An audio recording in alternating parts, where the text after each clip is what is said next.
다 함께 성경 봉독하겠습니다. 에베소서 4장 17절에서 24절 말씀입니다. 에베소서 4장 17절로 24절 말씀입니다. 우리 함께 합독하도록 하겠습니다. 그러므로 내가 이것을 말하며 주 안에서 증언하노니 이제부터 너희는 이방인이 그 마음에 허망한 것으로 행함같이 행하지 말라. 그들의 총명이 어두워지고 그들 가운데 있는 무지함과 그들의 마음이 굳어짐으로 말미암아 하나님의 생명에서 떠나 있도다. 그들이 감각 없는 자가 되어 자신을 방탕에 방임하여 모든 더러운 것을 욕심으로 행하되 오직 너희는 그리스도를 그같이 배우지 아니하였느니라. 진리가 예수 안에 있는 것 같이 너희가 참으로 그에게서 듣고 또한 그 안에서 가르침을 받았을진데 너희는 유혹의 욕심을 따라 썩어져가는 구습을 따르는 옛사람을 벗어버리고 오직 너희의 심령이 새롭게 되어 하나님을 따라 의와 진리의 거룩함으로 지으심을 받은 새 사람을 입으라. 네, 아멘. 오늘은 에베소서 강의 22번째 시간입니다. 에베소서 1장부터 3장까지는 전반부입니다. 전반부에서 바울은 그리스도를 통한 하나님의 구원 계획을 설명했습니다. 유대인뿐만 아니라 이방인 모두가 그리스도 안에서 구속받아 교회의 일원이 되었다는 것을 다루었습니다. 그리고 4장부터는 후반부가 시작됩니다. 후반부에서는 교회의 구성원이 된 성도가 어떻게 구원에 합당한 새로운 삶을 살아야 하는가를 다룹니다. 부르심을 받은 성도로서 우리가 어떤 삶을 살아야 하는가에 대해서 말해주고 있습니다. 부르심에 합당한 삶에 대해서 크게 두 가지를 다루고 있습니다. 첫 번째가 교회의 하나됨을 힘써 지켜 나가는 것이었습니다. 하나되도록 부르셨기 때문에 힘써 하나됨을 지켜 나가야 한다는 것입니다. 이것이 4장 1절부터 16절까지 나오는데 그동안 다룬 내용입니다. 두 번째는 거룩함을 지켜 나가는 것입니다. 하나님은 우리를 거룩하도록 부르셨기에 거룩함을 지켜 나가야 한다는 것입니다. 오늘 본문 말씀이 17절부터 4장 끝까지 크게는 에베소서 6장까지 나오는 주제입니다. 즉 부르심에 합당한 삶은 교회의 하나됨, 교회의 거룩함 두 가지를 지켜 나가는 것입니다.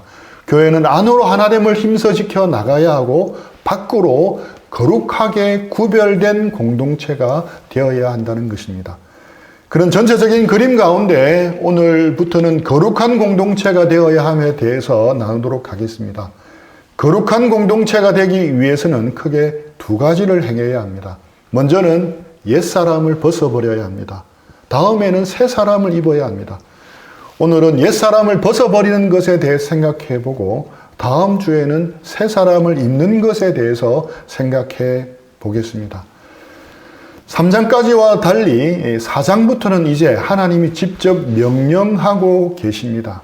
크게는 옛사람을 벗어버리고 새 사람을 입으라고 말씀하시면서 조목조목 구체적인 것들에 대해서 말씀합니다. 그런데 이 말씀을 제대로 읽어내려면 하나님의 마음, 예수님의 마음을 기억하고 읽어야 합니다. 하나님의 애틋한 마음, 간절한 마음을 밑바탕에 깔고 이 말씀을 읽어야 하는 것입니다.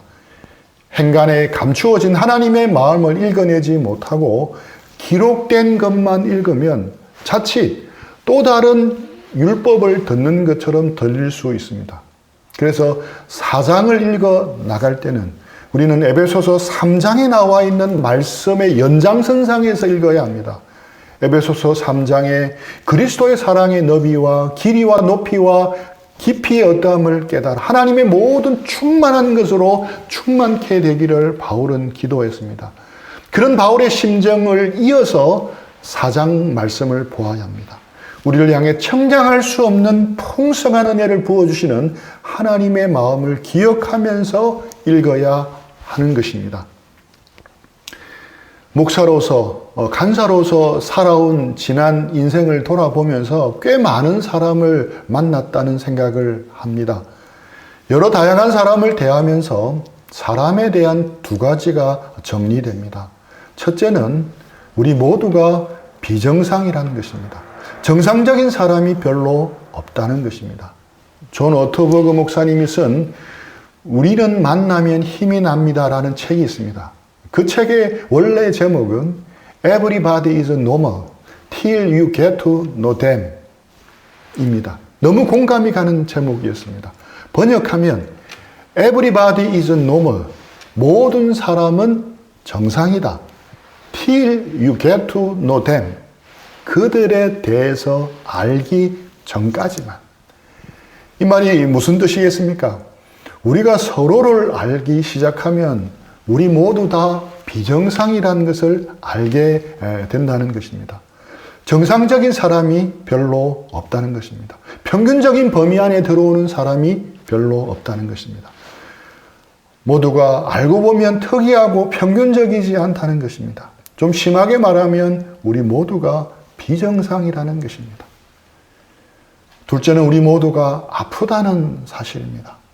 어떤 사람은 아픈 것이 보이고 어떤 사람은 보이지 않지만 우리 모두가 아프다는 것입니다. 누구는 더 아프고 누구는 덜 아플 뿐입니다. 혹시 요즘 여러분을 힘들게 하는 사람이 있습니까?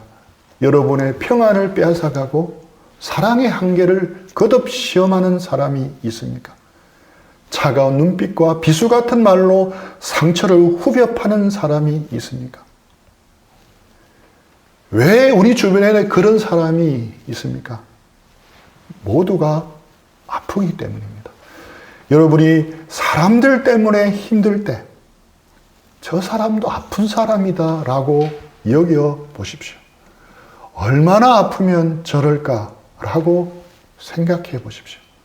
상처가 많은 사람일수록 다른 사람에게 상처 주는 말을 더 많이 합니다. 상처가 많은 사람일수록 다른 사람에게 더 쉽게, 더 자주 상처 주는 행동을 하게 되어 있습니다. 자신의 아픈 상처를 드러내는 사람도 있습니다. 차가운 눈빛과 거친 말로 드러냅니다.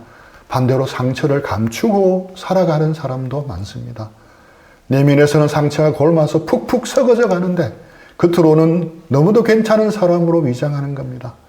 항상 웃는 사람, 누구에게나 잘하는 사람, 어떤 일에도 화를 내지 않는 사람이 그런 사람일 수 있습니다. 상처를 드러내는 사람들은 다른 사람들에게 고통을 줍니다. 하지만 상처를 감추고 사는 사람들은 자기 자신에게 고통을 줍니다. 둘 다 안 좋습니다. 둘 다 결국은 자신과 사랑하는 사람들 모두를 불행하게 만들기 때문입니다. 이처럼 사람은 알게 모르게 아픕니다. 지금 많이 아픈 사람도 있고 과거에 많이 아팠던 사람도 있습니다. 결국 사람들은 모두 아픕니다. 어느 날 한밤중에 시집가서 잘 살고 있는 것 같았던 딸이 전화를 해옵니다. 전화를 받으니 아무 말도 하지 않고 한참 동안 딸이 옵니다. 얼마 후 진정하고 나서 자초지정을 말합니다.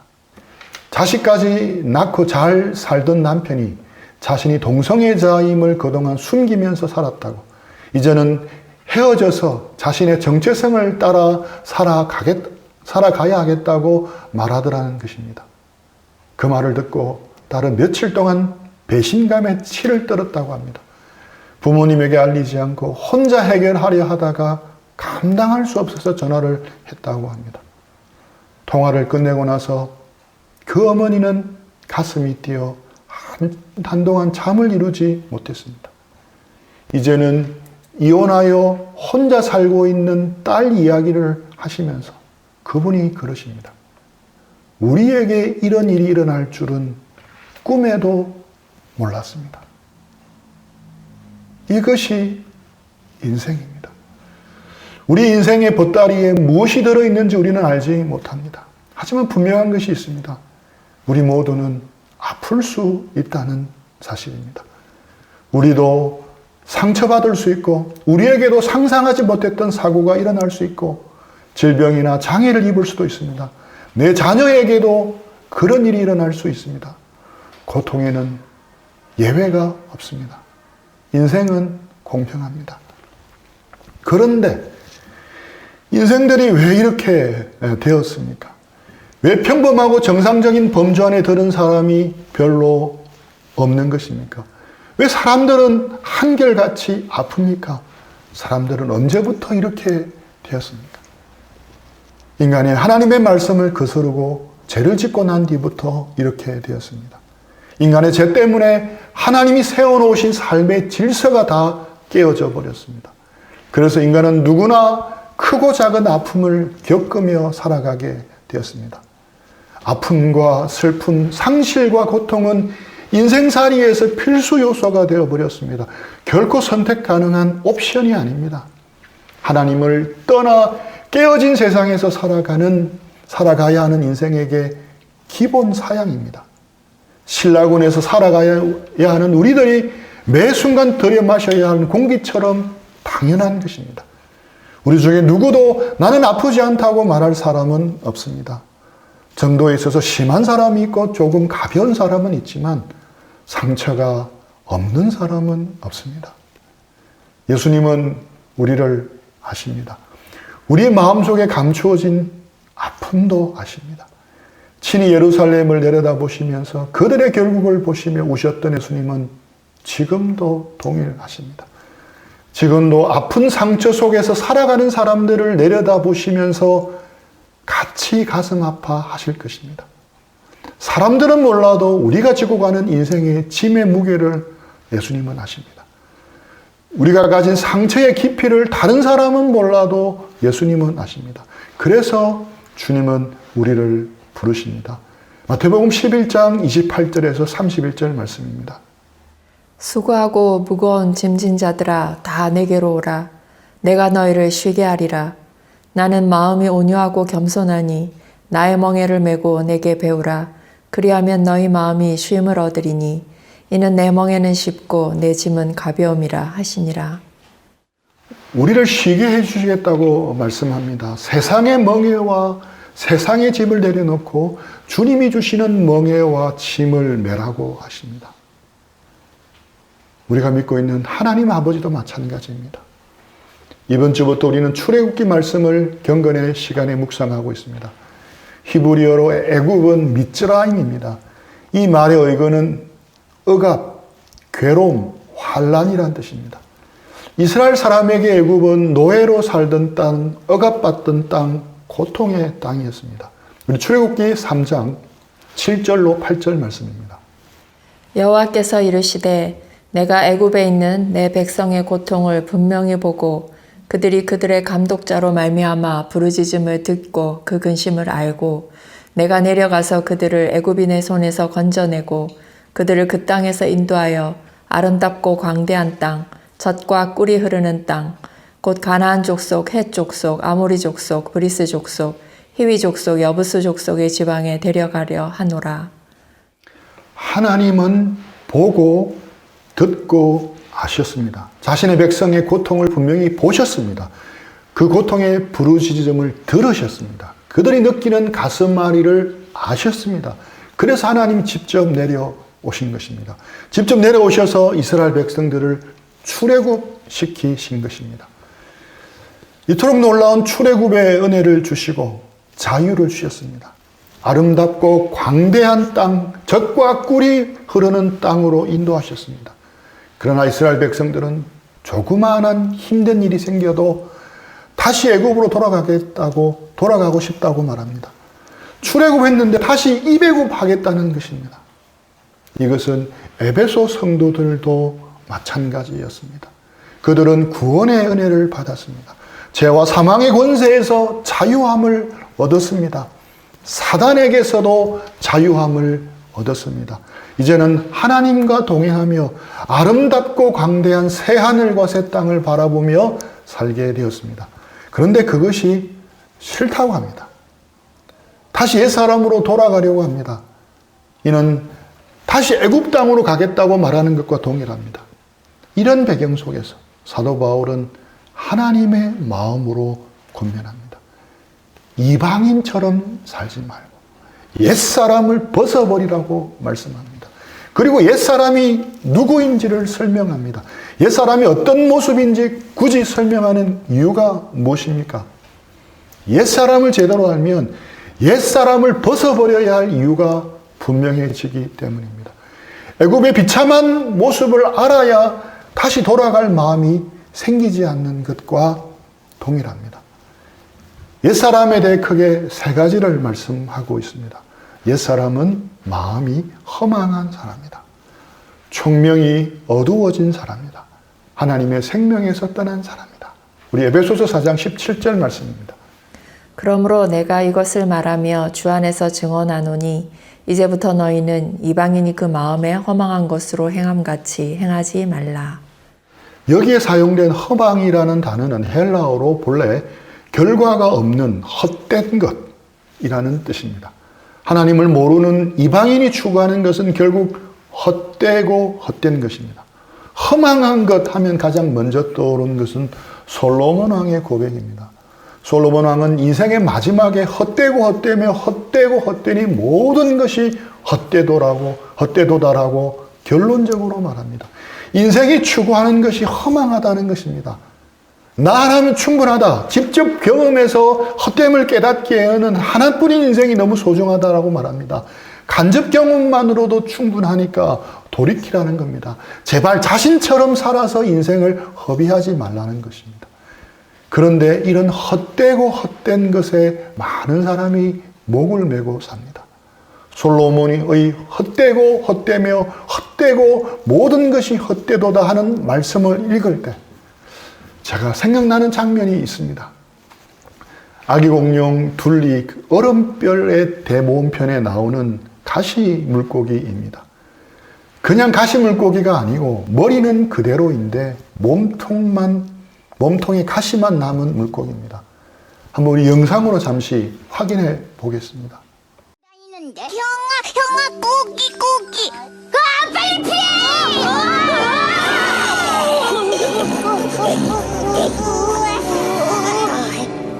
우린 분명히 먹혔었지.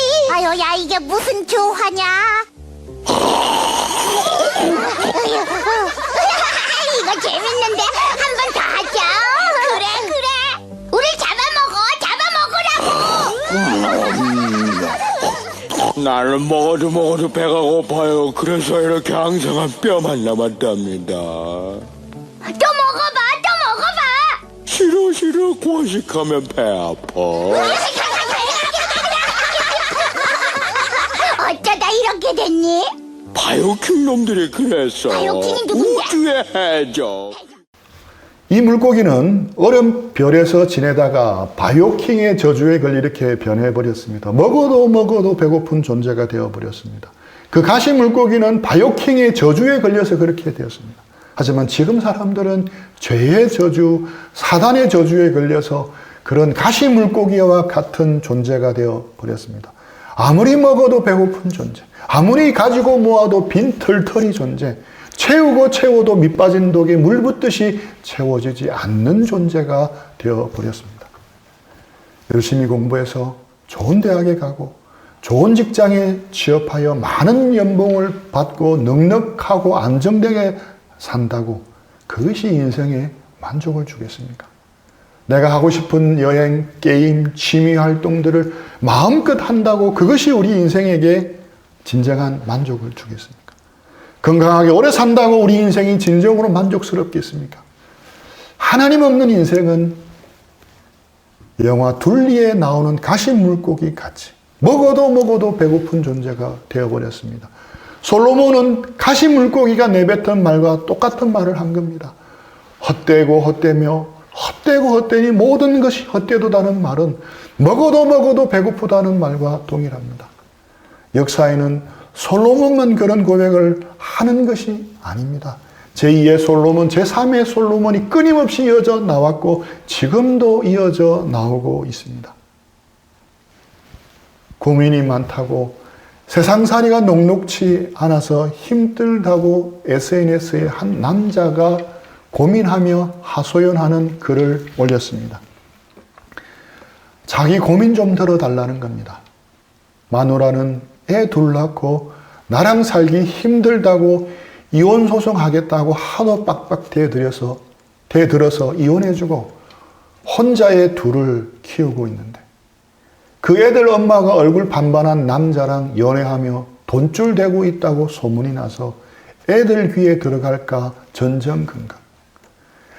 아버지는 갑자기 쓰러져 식물인간으로 계시다가 결국에는 그만 돌아가시고, 여동생은 마음대로 연애 안 시켜준다고 몇 년 전에 자살하고, 또 다른 여동생은 이혼 소송을 하다가 끝내는 이혼해 버리고, 이런 산더미처럼 많아서 늘상 바쁘고, 지금은 대굴 같은 저택을 놔두고 3평밖에 되지 않는 차가운 마룻바닥에서 하루 종일 갇혀 있는데 언제쯤 나갈 수 있을까? 나가더라도 무슨 재미로 살아갈까나? 돈은 좀 있는데 계속해서 벌어야 하나? 저는 삼성그룹 이재용 회장입니다. 사람은 누구나 아픕니다. 그도 예외가 아니었습니다. 가끔씩 TV에 보이는 삼성가 사람들의 얼굴을 보면 결코 행복해 보이지 않습니다. 그 많은 재산을 가지고 권력을 가진 사람이 제대로 잠이라도 푹 자고 싶어서 프로포폴 주사를 맞고 의지해야 할 정도라고 생각하니 마음이 짠해옵니다.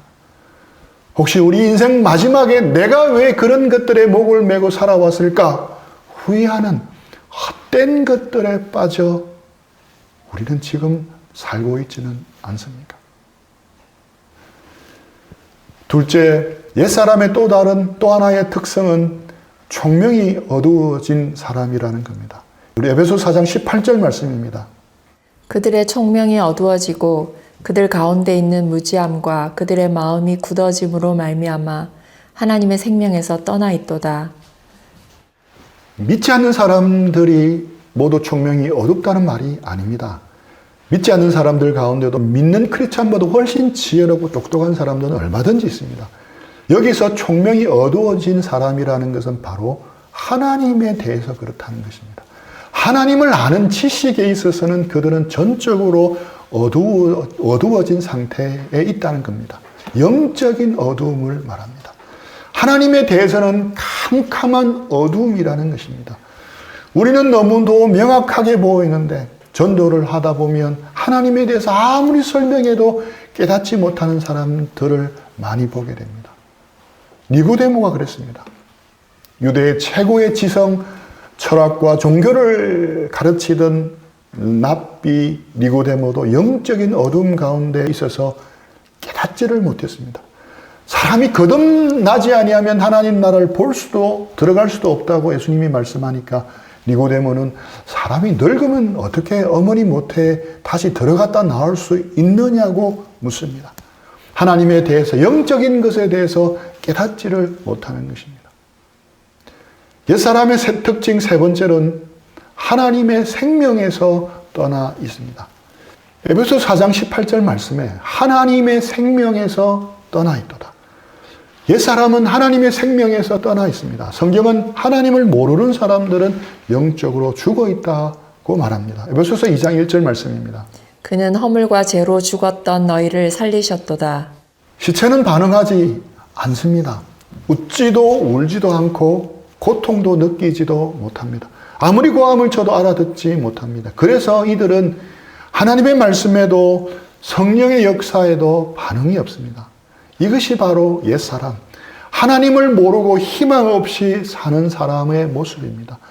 결국 그들은 결과적으로 이 땅의 쾌락에만 매달리는 자포자기 인생을 살 수밖에 없습니다.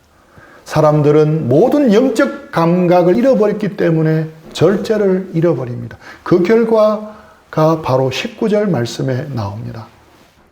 그들이 감각 없는 자가 되어 자신을 방탕에 방임하여 모든 더러운 것을 욕심으로 행하되 22절 말씀입니다. 너희는 유혹의 욕심을 따라 썩어져가는 구습을 따르는 옛사람을 벗어버리고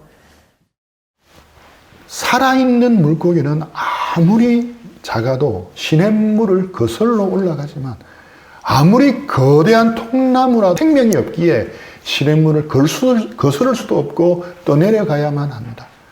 하나님의 생명에서 떠나 있는 사람들은 세상이 주는 유혹의 욕심을 따라 살게 됩니다. 사람이 가진 정상적인 욕구는 소중하지만 그것을 지나쳐서 유혹의 욕심대로 살아가는 것을 말합니다. 생명이 없으면 나타나는 것이 부패입니다. 물고기도 죽으면 금방 부패합니다. 사람도 생명이 있으면 부패하지 않지만 생명이 떠나고 죽으면 바로 엄청난 속도로 부패가 일어납니다. 하나님의 생명에서 떠나 있는 사람들에게 나타나는 것은 바로 이런 부패한 삶입니다. 주님은 우리를 거룩한 삶으로 부르셨습니다. 우리를 까다롭고 힘들게 하려고 하신 것이 아닙니다. 성경의 명령형으로 표현된 말씀들은 특별히 하나님이 우리를 사랑하셔서 주신 말씀들입니다. 우리의 옛사람의 삶이 너무 힘들기 때문에 그것을 벗어버리라는 것입니다. 우리 옛사람이 너무 아프고 고통스럽기 때문에 그것을 벗어버리라는 것입니다. 하나님이 이스라엘을 출애굽시키는 것과 우리를 예수님을 통해 구원해 주신 것은 괴로움과 고통의 삶, 억압받는 삶에서 구원해 주시는 겁니다. 하지만 사탄은 다시 질투를 합니다. 에덴 동산에서 하나님의 형상대로 지음받고 행복하게 살던 아담과 하와를 질투해서 범죄하게 만들었던 사단은 또다시 질투합니다. 출애굽한 이스라엘 백성이 다시 하나님 안에서 행복한 삶을 살아가는 것을 가만히 두지를 못합니다. 사단은 죄를 짓게 해서 억압받던 애굽처럼 살게 합니다. 심지어는 다시 이배굽하려는 마음까지 불어넣습니다. 애굽의 삶이 더 낫다고 아우성치게 만듭니다. 이 이야기는 구약의 이야기만이 아닙니다. 사단은 지금도 예수님의 공로로 구원받고 하나님의 자녀가 된 우리를 질투합니다. 예수님 안에서 옛사람은 죽고 새사람이 된 우리를 질투합니다. 그래서 다시 옛사람으로 돌아가게 만드는 것입니다. 거룩하지 못한 삶을 살아서 다시 이배굽해서 애굽 땅에 살게 합니다. 괴로움과 고통과 억압 속에서 살게 만드는 것입니다. 주님은 왜 거룩한 삶으로 부르셨습니까? 주님은 왜 옛사람을 벗어버리고 새사람을 입어서 거룩한 삶을 살라고 하십니까? 거룩한 삶을 지켜나가는 것은 출애굽한 자유를 누리게 하는 겁니다. 옛사람을 벗어버리고 새사람을 입으라는 의미는 출애굽을 이미 했으니 이제는 새롭게 약속의 땅으로 가라는 의미입니다. 아름답고 광대한 땅, 젖과 꿀이 흐르는 땅으로 가라는 의미입니다. 출애굽하기 위해 노력하라는 의미가 아닙니다. 출애굽은 전적으로 하나님의 역사, 하나님의 은혜로 이루어지는 것입니다. 이제는 출애굽 이후에 다시 노예 생활, 억압받는 땅으로 가지 말라는 의미입니다. 옛사람을 벗어버리는 것은 우리를 위한 것입니다. 옛사람을 벗어버리는 것은 우리가 자유를 누리게 하기 위한 것입니다. 옛사람을 벗어버리는 것은 우리가 참 만족의 근원 되신 하나님을 마음껏 누리게 하기 위한 것입니다. 우리의 아픔과 괴로움과 상처를 보시고 들으시고 하시는 하나님께서 우리에게 복을 주시기 위해서 옛사람을 벗어버리고 새사람을 입으라는 겁니다. 다시 옛사람으로 돌아가면 그것 자체가 고통임을 깨닫게 하시는 것입니다. 이런 맥락에서 옛사람을 버리라는 말씀을 이해해야 하는 것입니다. 이런 옛사람의 삶에 계속 머물러 계시겠습니까? 지금 내가 벗어버려야 할 옛사람은 무엇입니까? 우리가 사랑하는 사람들이 이런 삶에 머물러 있도록 버려두시겠습니까? 아니면 그들이 옛사람을 벗어버리고 새사람을 입도록 도와주시겠습니까? 제발 옛사람은 벗어버리라고 말씀하시는 그 하나님의 마음을 바라보시기 바랍니다. 아파서 힘들어하는 우리를 향해 긍휼의 마음으로 옛사람을 벗어버리라고 도전하시는 하나님의 마음의 온도를 느끼는 한 주가 되기를 축복합니다. 우리 들은 말씀 생각하면서 우리 적용하고 기도하는 시간들 드리겠습니다.